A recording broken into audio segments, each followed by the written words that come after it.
gabinete ampliado del fin de semana y la propuesta de constitución del expresidente Gonzalo Sánchez de Lozada. Jorge, ¿cómo está? Muy buenos días, gusto saludarlo. ¿Cómo le va, Raika? Siempre es un gusto para mí poder compartir con ustedes unos minutos. Aprovecho, sí, la oportunidad y su medio para saludar cordialmente a todo el departamento de Chuquisaca. Escuchábamos las conclusiones en la voz de la ministra de la Presidencia del Gabinete Ampliado.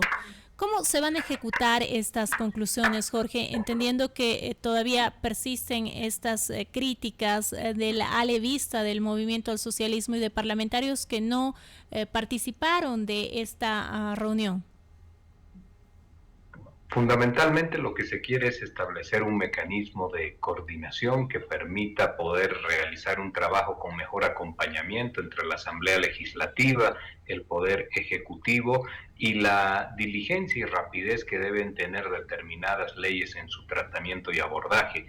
En esa perspectiva, lo que se ha establecido son reuniones periódicas, coordinación también entre el Poder Ejecutivo, el Poder Legislativo, a través de la instancia correspondiente que es el Viceministerio de Coordinación Gubernamental. En esa perspectiva, lo que se ha buscado es con aquellos asambleístas que han tenido una actitud más de acompañamiento antes que de crítica, pues se puedan establecer, como les señalo, Raika, estos mecanismos. Y por supuesto, con la participación o en la construcción de una relación con el sector que ha establecido una mayor crítica sobre la coyuntura actual y sobre la gestión misma, pues determinar allí puntos de coincidencias, diálogos para poder avanzar. Hay que saber y hay que quedar claro que entre miembros del movimiento al socialismo se encuentran allí las mayores afinidades antes que los puntos que puedan separar en lo que hace a políticas estructurales, como por ejemplo temas económicos u otros. En esa perspectiva, el mecanismo siempre con los otros sectores es a través del diálogo y la búsqueda de consensos, y eso específicamente está en responsabilidad de un viceministerio. ¿No hubo esta coordinación antes? ¿Qué ha faltado para que sea la ideal que señala? La coordinación siempre ha existido, Raika. Como usted dice, esa coordinación ideal seguramente nunca está presente porque los momentos ideales están fuera de todas las posibilidades de la misma vida humana, de las instituciones también. Pero lo que se busca es perfeccionar los mismos, de que se pueda acercar, de que nos podamos acercar a un óptimo en lo que significa una mejor coordinación. ¿Cuáles son las características de una coordinación óptima que menciono? Pues la diligencia, la rapidez, la eficiencia, la no postergación indefinida, subalternizando otros intereses a lo que verdaderamente el país espera en el tratamiento de determinadas leyes. Esto es lo que se ha hablado, lo que se ha discutido en el gabinete ampliado, y los acuerdos quiero decir, acuerdos en las prácticas que se deben implementar transitan por ahí. ¿Está trabando, o cuánto está trabando más bien, es mi pregunta, estas peleas partidarias en el seno del movimiento al socialismo que han aumentado con el transcurrir del tiempo? Sin lugar a dudas que no es un tiempo y un momento óptimo, Raika. Se necesita mayor celeridad para la aprobación de proyectos, para la aprobación de créditos, para la aprobación de leyes que consideramos también fundamentales. Por ejemplo, se está esperando en este momento que se apruebe rápidamente la ley de imprescriptibilidad de abusos sexuales, sobre todo en consideración a lo que ha ocurrido en este último tiempo con los casos de pederastia. Este tipo de leyes, le estoy citando solamente unos ejemplos, el tema de los créditos también de manera muy importante, son estructurales en el día a día del avance y de la administración de la gestión del Estado. Y en ese sentido, pues como lo ha mencionado en reiteradas ocasiones el presidente, se requiere mayor diligencia, mayor rapidez, mayor sentido de la oportunidad en el trato de las mismas. Justamente a propósito de esas leyes que están en espera en la Asamblea Legislativa Plurinacional, voy a aprovechar el contacto con usted para preguntarle de la propuesta que ha presentado hoy el gobierno del presidente Luis Arce, este anteproyecto de ley para prevenir la corrupción ante las últimas denuncias de irregularidades en la adjudicación de obras, que supone levantar el secreto bancario, decían, de las empresas para prevenir corrupción. ¿Hay un preacuerdo en la Asamblea para que esta ley salga? El preacuerdo tiene que ser tácito en lo que hace a la conducta y al compromiso que cada uno de los asambleístas debe tener para enfocar la lucha contra la corrupción. Cada uno también de los asambleístas debe realizar su propio aporte a que el Estado encuentre mecanismos de transparencia, de mayor control y de controles cruzados también en lo que es la lucha contra la corrupción. El proyecto de ley que envía el presidente es una respuesta a la diversificación de las formas que va tomando la corrupción, pero también a algo que preocupa, y en esto hay que ser sincero, honesto y decirlo de manera clara, Raica. Las conductas de las personas, hemos podido observar también de miembros a los cuales se les había confiado una cartera de Estado, pues las conductas de las personas, les señalaba, tienen que estar enmarcadas dentro de determinados principios y la realidad, la normativa, no permitirles a ellos que encuentren espacios o resquicios para la apropiación de recursos del Estado. En esa perspectiva, este proyecto de ley tiene eso precisamente, que se puedan modificar determinados pasos administrativos con tal de que no se encuentre facilidad en el hecho de consumar la corrupción. Y esto es, por supuesto, muy importante.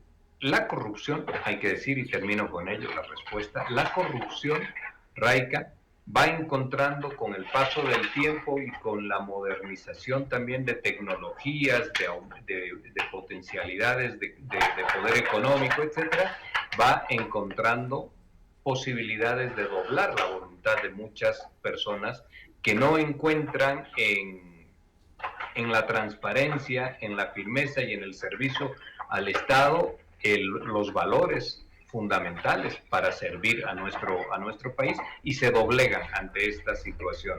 Entonces la norma tiene que acompañar, modificadamente tiene que acompañar la imposibilidad de que esto suceda o que ellos encuentren un camino tan rápido y fácil para poder consumar estos hechos de corrupción.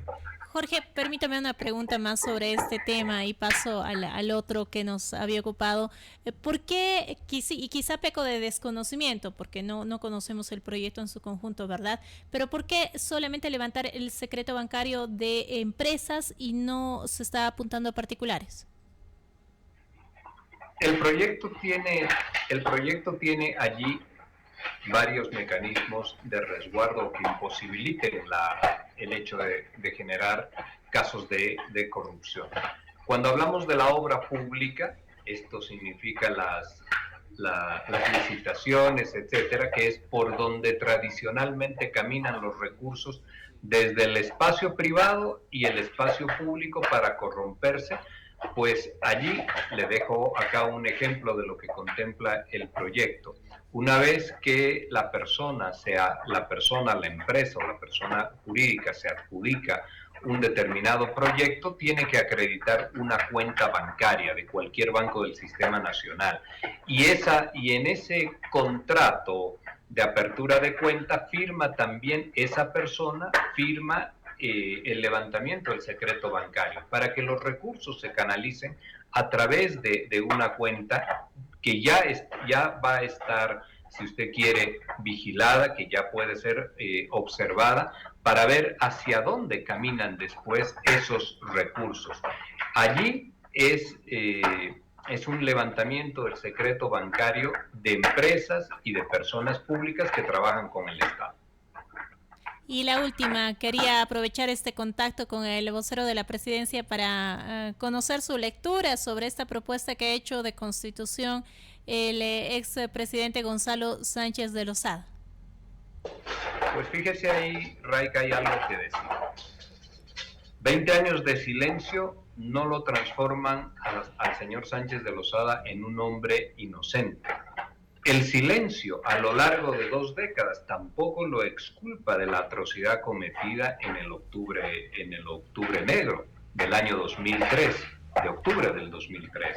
La justicia lo aguarda y posiblemente él intenta, esto ya tiene un carácter subjetivo, él intenta que con ese silencio en el medio, pues ya puede referirse a los grandes temas nacionales, pero dejando de lado sus responsabilidades con lo que fueron aquellas masacres. Eso no es posible. El segundo punto que yo le señalaría era en su encabezado y en la parte introductoria señala y dice que solo se debe hablar cuando las palabras son mejores que el silencio, pero también, Raica, se debe hablar y de manera contundente cuando es necesario explicar y comprender la muerte absurda y el dolor generado a miles de familias bolivianas. Ahora bien, él también ha señalado allí que que es un proyecto que propone la defensa de la libertad y de la democracia frente al autoritarismo. Y le tengo que decir, mirando y analizando el tenor de la Constitución, del proyecto de Constitución que el señor Sánchez de Lozada propone, pues que 20 años, por lo menos en lo intelectual, son evaluativamente sobre lo que él ha dicho, 2 décadas perdidas. 2 décadas perdidas porque no ha observado lo que fueron las condiciones de la sociedad en el año 2003, las condiciones del Estado que se venía construyendo en un proceso acumulativo a partir del movimiento social y popular, de peticiones y de demandas que pedían otras características en la representación política y una inclusión muy importante.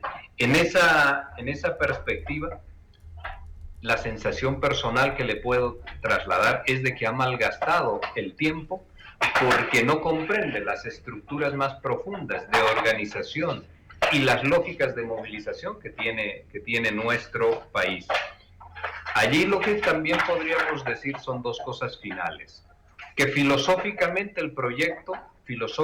es un proyecto hipócrita, porque Sánchez de Lozada fue una de las personas que trabajó y que construyó una sociedad desequilibrada, con libertades segmentadas y privilegios de clase. Se redujo la democracia durante su tiempo a unos espacios de privilegio y fundamentalmente se despreció la vida humana. A partir de ahí, el segundo elemento que podemos señalar es que es una propuesta regresionista en el tiempo. Esto quiere decir que nos instala en la Constitución del año 94, que ya alguna vez un ministro del señor Sánchez de Lozada la impulsaba.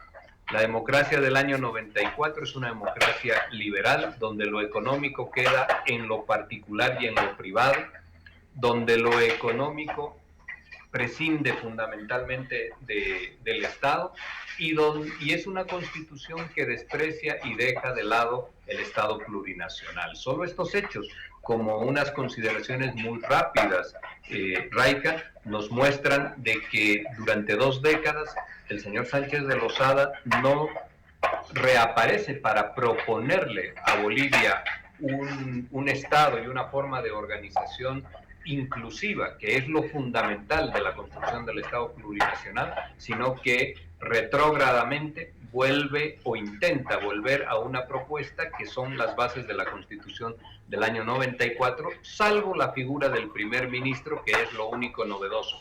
Pero cuando habla de cómo se distribuyen los senadores y la cantidad de senadores, es lo mismo que el 94. Y cuando habla de los diputados, también hace lo propio. No hay allí grandes cambios. Y permítame solo señalar algo. Un presidente que tiene la facultad para elegir las autoridades electorales, las autoridades judiciales, las autoridades ministeriales, pues es un presidente de amplio poder, no de escaso o recortado poder como menciona. Y después el traslado a la figura del primer ministro, que emerge de la decisión que pueda tener la Asamblea Legislativa. Fíjese usted, es un regresionismo y no una evolución en el sentido de lo que necesita el Estado boliviano y de un perfeccionamiento de lo que ha sido la Constitución plurinacional del año 2009. La última, Jorge, y con esto cierro un apunte muy cortito y pidiéndole, si es que hay algún ruido ambiente, por favor, minimizarlo. La república, el volver a la república es un planteamiento de varios sectores de la oposición boliviana, sin embargo. Esos sectores son aquellos que han perdido los privilegios con la emergencia del Estado plurinacional. La República en realidad es una forma de organización política, de organización del poder, Raica. Y en esa organización del poder, la República a lo largo de la historia ha contribuido a la evolución de los grandes estados modernos. Sin lugar a dudas, su aporte es importantísimo. Cuando hablamos de Bolivia, la República está asociada a una cuestión ya de marginalidades en la participación política. Esas marginalidades de los sectores, sobre todo vulnerables, indígenas, originarios, campesinos, a lo largo de nuestra historia, es lo que ha configurado un sentimiento negativo respecto de la República. Los sectores privilegiados, quienes estaban en la sociedad de jerarquía ocupando la cúspide de la pirámide, pues esos sectores han sido básica y fundamentalmente contraídos y no pueden ya hoy en día tener los mismos privilegios o situación de privilegios a partir de su apellido, de la pertenencia social, de clase, de la potencialidad económica que ellos tenían o incluso mismo de formar parte de esa vieja partidocracia. Por supuesto que el señor Sánchez de Lozada emergía de estos sectores y muchos de esos sectores hoy día que están instalados en la derecha radical, en la derecha reaccionaria o en el lugar de la centro derecha de nuestro país, por supuesto que añoran y que extrañan esa situación de privilegios donde tenían una propiedad casi natural del Estado y de los beneficios que éste produce. Hoy en día el Estado, y parafraseamos aquí a Zabaleta, el Estado, Bolivia será plurinacional o no será. Zabaleta decía Bolivia será India o no será, porque los sectores indígenas, originarios, campesinos, las naciones minoritarias, etcétera, son parte de este Estado y son parte y miembros de la territorialidad en Bolivia. Por lo tanto, no solamente pueden ser bolivianos, sino que también tienen que ser ciudadanos, y esos ciudadanos tienen la posibilidad de dirigir los destinos de nuestro país. Esto es fundamental. Y sobre esto, esta ya es una apreciación personal, por supuesto, Raica, sobre esto es que ellos tienen necesariamente que considerar que cualquier organización del Estado los debe incluir. Todos somos bolivianos. Se puede ser boliviano, pero también se tienen que tener derechos ciudadanos. Y los derechos ciudadanos son la participación en la política y en los destinos y en la construcción de nuestro Estado nacional. Jorge, le agradezco mucho por el tiempo con Correo del Sur. Que tenga muy buenos días. Raica, el agradecido soy yo. Que tenga usted una muy buena semana, lo propio para toda la ciudadanía en Chuquisaca. Con nosotros el vocero presidencial Jorge Richter.